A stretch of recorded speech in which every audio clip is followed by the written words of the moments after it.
নৱপ্ৰজন্মৰ এক ব্যতিক্ৰমী পদক্ষেপ। তীব্ৰ গতিত চলি আছে ঈদগাহ ময়দানৰ কাম। ইছলাম ধৰ্মাৱলম্বী লোকসকলৰ ঈদ সমাগত। ৰাজ্যৰ বিভিন্ন প্ৰান্তত ঈদগাহসমূহৰ কাম তীব্ৰ গতিত চলাই গৈছে ঈদগাহ সমিতিসমূহে। পিছ পৰি থকা নাই গোৱালপাৰা জিলাৰ ধূপধাৰাৰ পদুপাৰাৰ যুৱকসকলে। পদুপাৰা ঈদগাহ সমিতিৰ যুৱকসকলে ইতিমধ্যে জাকত জিলিকাকৈ সজাই পৰাই তোলাত ব্যস্ত হৈ পৰিছে ঈদগাহ। অইন বছৰৰ তুলনাত এই বছৰ পদুপাৰাৰ ঈদগাহ সম্পূৰ্ণ ব্যতিক্ৰমী ৰূপত সজাই তোলা বুলি মন্তব্য আগবঢ়াই কয় যে, যিহেতু আমি বছৰত দুটাকৈ ঈদ পাওঁ, সেয়েহে ঈদগাহসমূহ ব্যতিক্ৰমী ৰূপত সজোৱাৰ ব্যৱস্থা হাতত লোৱা হৈছে। আন এক উল্লেখযোগ্য যে পদুপাৰা ঈদগাহৰ যুৱক এজনে মদ দাঙি ধৰি মুখ্যমন্ত্ৰীলৈ আহ্বান জনায় যে পদুপাৰা ঈদগাহৰ কাষতে আছে দেওশিলা নৈ। দেওশিলা নৈৰ গৰাখহনীয়াই এতিয়া ভাবুকি কঢ়িয়াই আনিছে পদুপাৰা ঈদগাহ সমিতিৰ লগতে কেইবাখনো গাঁৱৰ ৰাইজৰ। সেয়েহে মুখ্যমন্ত্ৰী ডাঙৰীয়াই যাতে পদুপাৰা ঈদগাহ সমিতিলৈ দৃষ্টি নিক্ষেপ কৰাৰ লগতে দেওশিলা নৈৰ গৰাখহনীয়া ৰোধৰ ব্যৱস্থা কৰে, তাৰ বাবে কাতৰ আহ্বান জনাইছে যুৱকজনে।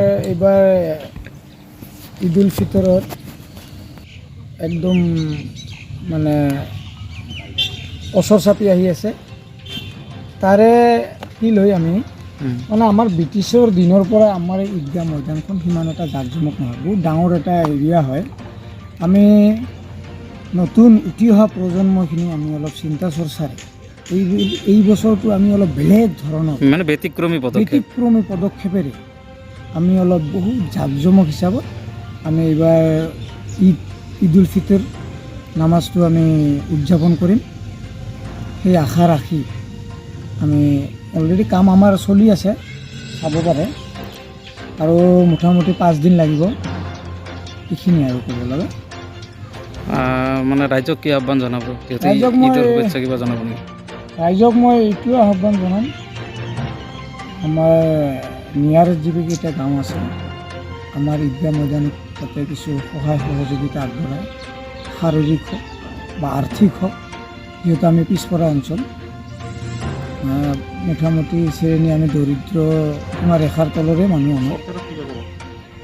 আৰু হেমন্ত মামাক আৰু কি ক'ম, তেখেতে বহুত দিছে, তেখেতৰ দীৰ্ঘ আয়ু কামনা কৰিছোঁ, তেখেতৰ পৰা আশা ৰাখিছোঁ যাতে আমাৰ ঈদগাহ ময়দানত মানে ওচৰত নদী এটা গৈছেতো, এই দেওশিলা নদীটো মানে যিটো মানে পাৰবানটো যাতে তেওঁ আমাক অলপ বৰ্ডাৰ পিচিঙৰ ব্যৱস্থা কৰিব, মানে খহনীয়া হৈ আছে, খহেটো ৰোধ কৰিব লাগে, খহনীয়াটো ৰোধ কৰিব লাগে। মামাক এইটো আমি কাঠৰ অনুৰোধ কৰিছোঁ, মামাৰ পৰা আমি একো নিবিচাৰোঁ, এইখিনি।